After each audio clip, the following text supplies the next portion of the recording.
সামনেই একটা ছোট্ট লন মতো, লনের এখানে একটা দোলনা। এটা আমাদের আরেকটা কটেজ। এর পাশে এইগুলো হচ্ছে পরপর 1 2 3 4 4টে টেন্ট। আর এখানে রয়েছে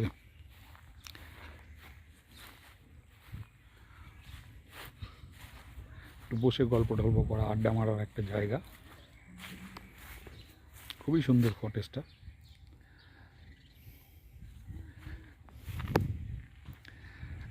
বোঝা যাচ্ছে ভালোই বৃষ্টি হয়েছে, মাটি এখনো ভেজা।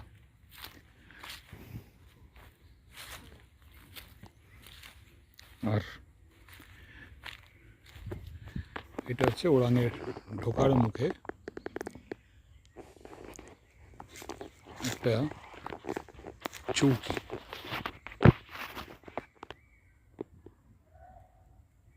Check point. বাদবাকি আরও খবরাখবর পরের ভিডিওতে, যখন সাফারিতে বেরোবো তখন দিতে থাকবো।